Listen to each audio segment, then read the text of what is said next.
So yeah, thanks for chatting to us. I really appreciate it. No, no, it's great. Yeah.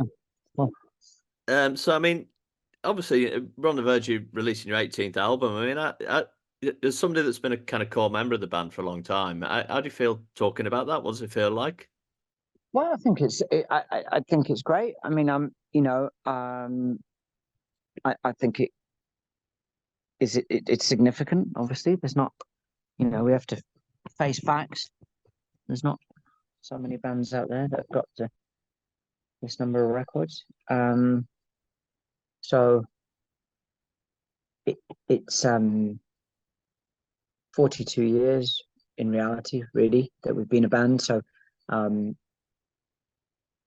yeah, we are compelled still to write and make new music. So I think Yeah, it's right that we do so. We've got the vehicle to be able to do so.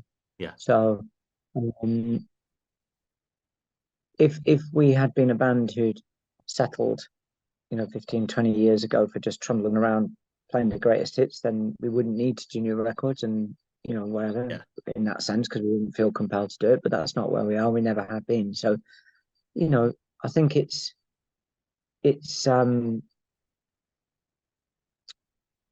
kept it's a sign of a freshness within the band, and it's also helped to keep us fresh at the same time. Okay. Well, I mean, you mentioned not taking the route of going doing the greatest hits and just constantly doing that. Was that a conscious decision, or is that something you've always been kind of against? I think we were against it. There was a period, perhaps in the late '90s, when we had to do it. When we brought out the best of, for example, we had to go and play the records, right? Yeah, obviously, yeah. Um, um, and I think, and at the time, I mean, it was an amazing moment for the band. We got Yeah, to number one and got Titanic soundtrack off number one. We sold 930,000 copies of the record and all that. You know what I mean? I mean, it's yeah, yeah. pretty It's an amazing, incredible. right? It's an abs- Um, so I don't decry any of that, and I think it's great and celebrate it. yeah. Really. I mean, And you know, I, but I think if we no, partly we don't want to do that because we recognize that if we do that, the end for us will come a lot sooner. yeah, And, we'll have made a schoolboy error if we do that. But equally at the same time, why would we do that? Because we're desperate to write new material all the time, yeah, and so we will do that anyway. So we it's kind of a done deal, really. yeah. And then this is why sometimes people get a bit pissed off because they go, "You didn't place it down." And we go, "Well, Yeah, how fuck many off. We times have you played played it? loads, born of frustration, say something, waltzing along, ring the bells tomorrow 7, and fuck you, actually." Yeah, So, definitely. I mean, in terms of, I mean, something you mentioned about it still kind of keeps fresh for you, and it's you still kind of got that urge to write music. Um, in terms of the new record, then, do you think there's anything on it that'll surprise fans? I would say that all of it will be a bit of a surprise because some of it possibly, well, it continues a trend that we've had over the last few records, I would say, in Right. trying to push forward a little bit in terms of some of the sounds that we use and all that kind of stuff, and being open to slightly, new emerging processes that we might use in the studio or whatever, which is all good. But at the same time, I think there's one or two songs on the record that sound like they could have been on a record from maybe a Pleased to Meet You album that we did in 2000. Right. I there are songs that I had a lot to do, and I had a lot to do with Pleased to Meet You. So Right. maybe that's the reason why. I don't Okay. know. But there's we don't go into the making of records with anything other than a completely open mind about what we're going to do. We don't really have any clue as to what we're going to do. We're just four of us get in a room and jam together, and then we knock those jams into little demos, and then from there they end up being discarded or end up on the record, right? Yeah. Um, there's a deluxe version of this record which is coming out with 10 extra tracks on it, which are some of those demos that ended up on the cutting room floor. Within them, there are some amazing songs, actually, some of the best songs we've written for quite a Okay. while, probably, but they didn't find their way onto the record because there wasn't time to work on them, or earlier on in the process, we made other decisions and then maybe went, oh, that one's really good. Oh, fuck. Oh, we haven't got time to work on it. Okay, never mind. And we Yeah. never got back to them. So this time we thought, well, we'll show people that process. So that'll be very interesting when you do finally get to hear the record. Yeah, And I wish you had been sent a copy of the record prior to speaking to me, because I think it would, it's difficult for me to tell you about something you've not heard. no, I But I would appreciate say that. that it's, do you know what? I've been speaking today to lots of people, um, um, like yourself, asking, and the majority of those people have had a chance to hear the record. And what I'm hearing from everybody is a very uh, huge wave of positivity towards the record and towards our band as well. So it's really gratifying actually. I think people are liking the record. I think it's going to be received quite well. I would say. Yeah, I mean, I've one of the things I wanted to talk about was I mean, you've talked about kind of, I'm guessing journalists and media appreciating the record and the band, but from a fan perspective, I've seen you a number of times in kind of smaller venues. I've seen you at festivals. I've seen you at kind of outdoor gigs. There Mm. seems to be a different kind of chemistry between actual fans of the band and between the fans and the band. I mean, do you notice that chemistry? Because it seems like there's a real there's a real love for James over kind of that seems to be different to what you kind of see at other bands. I mean, do you feel that when Yeah. you Yes, I do, and I do, and we do take note of it, and we do honor it. As in, we yeah, we're very aware of it. yeah, I We mean, and sometimes if we're in a place where that's not there because we're not in front of our audience, we're at a festival, or whatever, and it's just a camp, there's a big mass of people, then we really miss it as well. Do you know what I mean? Not that people won't come on board with us; they often do, and it's great. It's yeah, amazing that process. But actually, when we're standing in front of you know a crowd that, and even you see faces within the crowd that you recognize, and you go, yeah, yeah, these are our friends, right? And that's yeah, really amazing. I mean, we're in a good place, this band. We are in a good place with each other. We're writing some good music. Last year we won the Ivor Novello Award for yeah. songwriting, award, which is really important to us to have that external validation. We could say, well, we don't need that validation externally, but do you know what? Why would we say that? It's amazing that a bunch of our peers decided that we were worthy of that. Oh, So I, it's an incredible achievement. I mean, why would you knock it? I still do.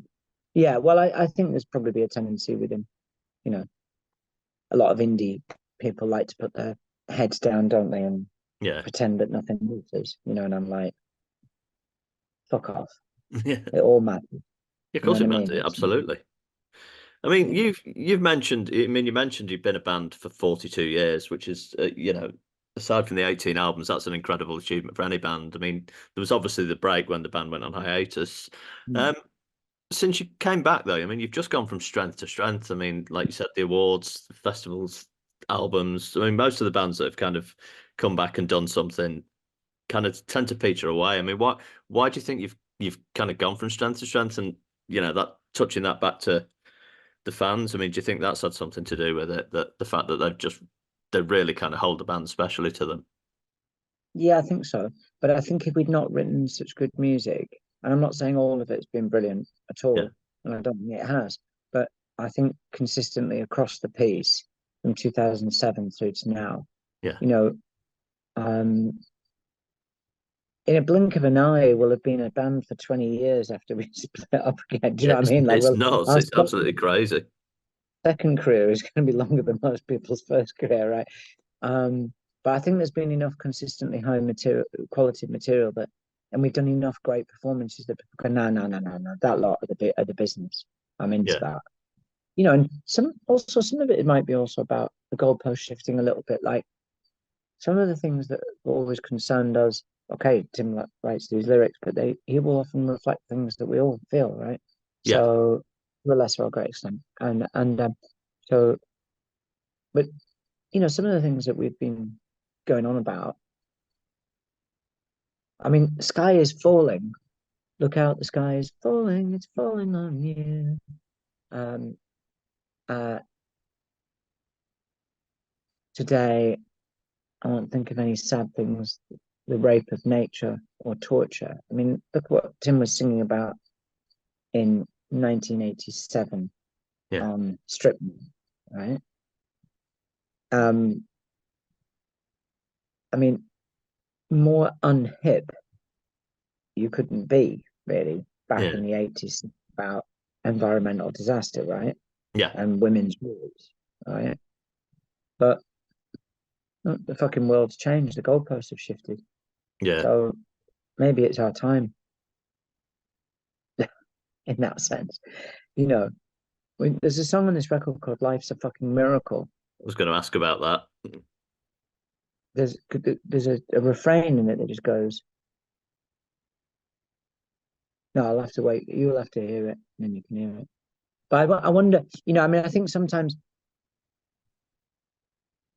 our culture has a tendency to think that, when you get to a certain age, you're probably going to become a boring old fascist, right? Yeah, Um, Although I fail to see how fascism is boring, probably quite exciting, isn't it? Running away from other people that don't want you to exist. yeah, Um, absolutely.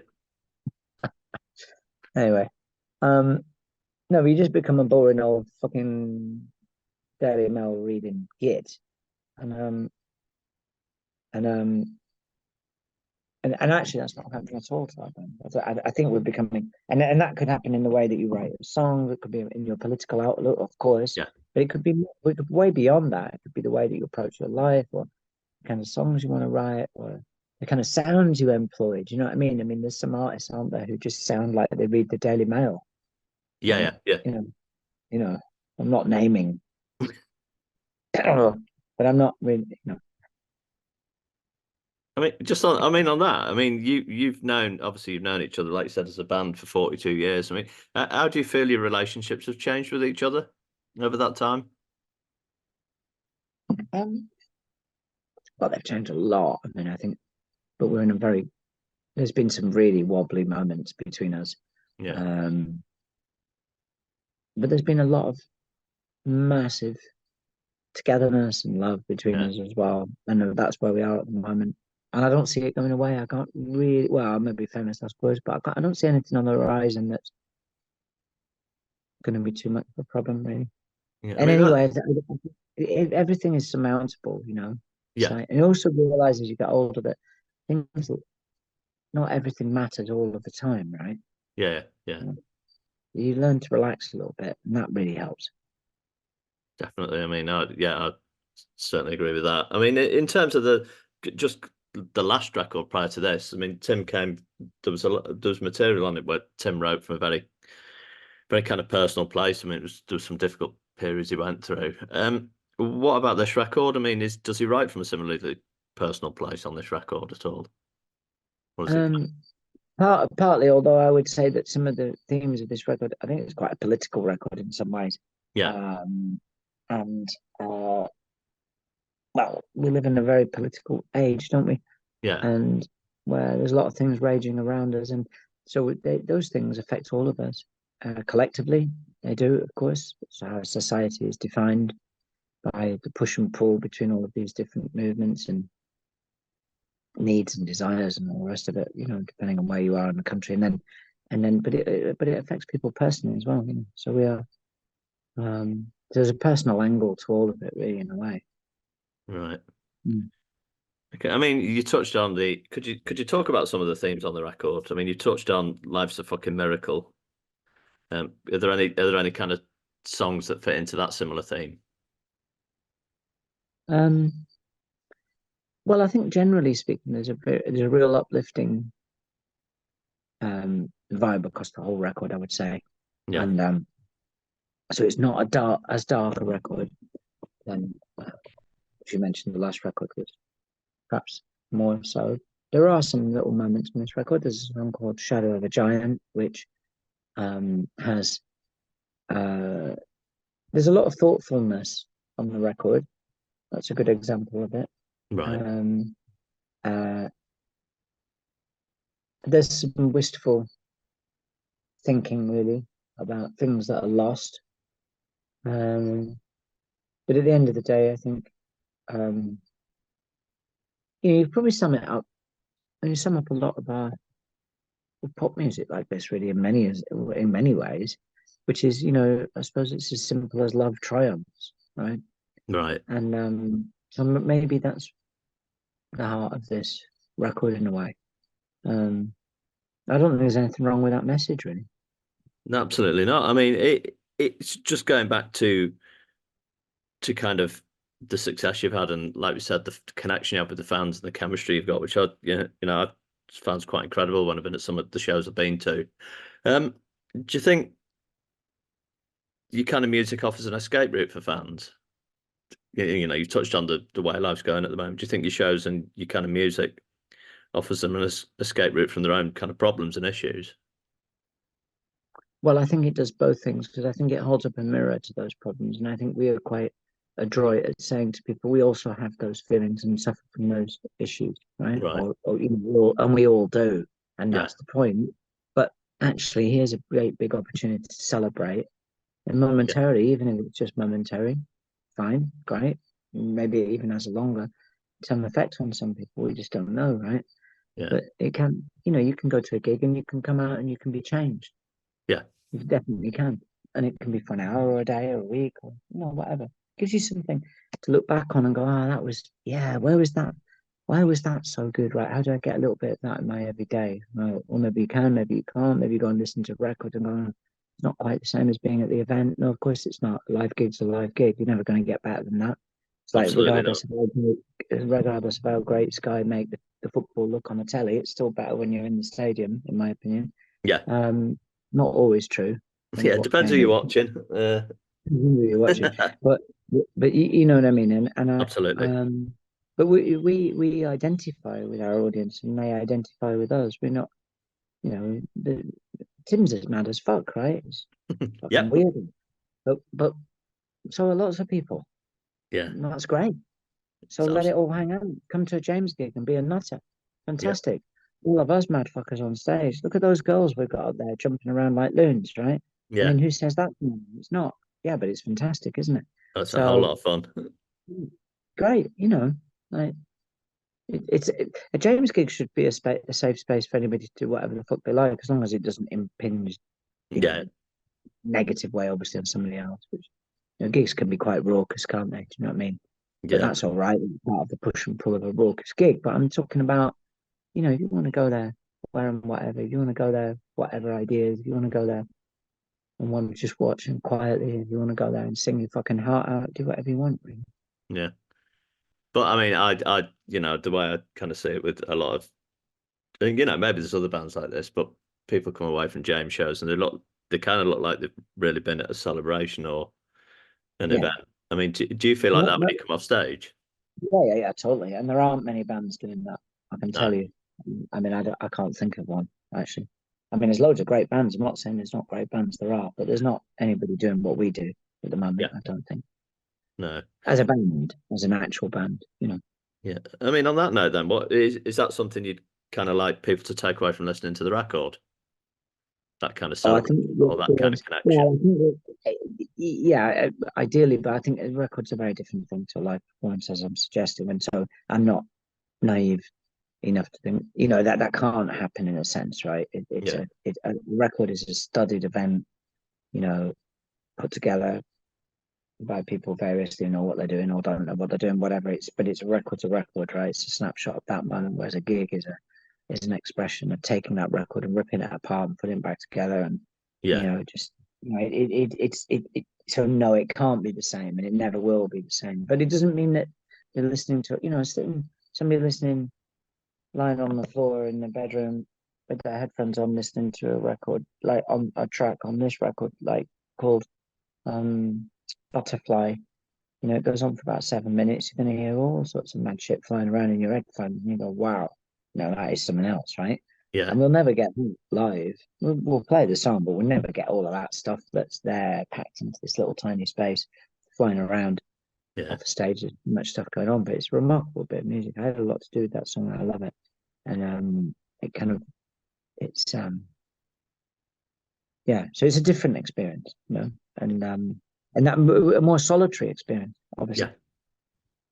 But then, I mean, people kind of like you said, it going back to what you said about gigs, though, isn't it? It's about what you want to do at a gig. You can stand at the back and just watch. or you can go up the front and lose your mind. It's showing an individual moment, isn't it? Absolutely. Yeah. You know, whatever you Yeah. take away from it. Yeah. I mean, just to kind of wrap up, then I kind of on a more lighter note. So you've been friends with the band, well, with each other for 42 years. If you could be invisible for a day, what would you do to wind up one of the other band members? Uh, uh, And I'm gonna let you have free reign on this. um, I'd hijack Jim's phone and I'd put fake football results into it. Right, who's his So he gets support? really disappointed when he sees that City have lost, which obviously doesn't happen. They always win, right? So, and that's what I would do. Perfect, And brilliant. he'd I look mean, at him, fucking hell, they got beat by Wolves 3-0. Oh no, bollocks. I would pay for that to happen. Lots of people would. But yeah, doesn't matter how much people want to pay to make it happen. It's not going to happen, is it? It doesn't happen. No. Well, it does occasionally, obviously. Yeah. Yeah, something like that would be quite funny. It's quite pathetic, really, but it would be quite funny. No, it Um, absolutely. I'd tell um, I'd, I'd tell Adrian. I'd give him the name of the wrong venue to go to. So he went to the wrong venue. That'd be quite funny. I had a I had a friend. I think it was the last night of the tour. They replaced the set list with porn magazines. So he looked down at his drum kit, and there was just porn magazines plastered all over it. So yeah, that's the sort of thing I've kind of seen in the past. Well, mine are slightly more cerebral.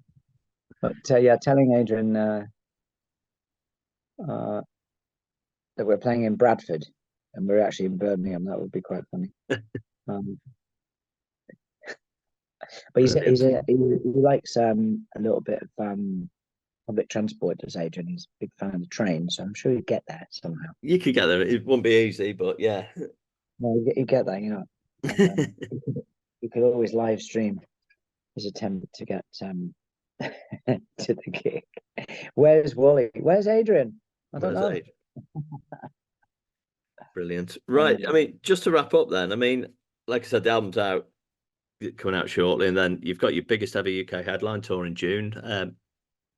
yeah, But what after that? I mean, like you said, it's you've gone from strength to strength, festivals. and then Yeah, yeah, with yeah, got some festivals to do. A couple of very big orchestral shows, headline orchestral shows at Lytham and in Bedford oh, with our okay, full orchestra and choir, which are going to be amazing in July. that'll be incredible. Athens, Athens and Thessalonica, and then Lisbon, Rock in Rio, and then Rio itself Right, later on. perfect, brilliant. Well, thank you for that. Like I said, I'm looking forward to the record. I'm sorry I've not had a chance to So listen to it. lots of things going on. So, yeah, yeah. No, I think you'll enjoy it when you do. But thanks very much for your time. Appreciate it, bro.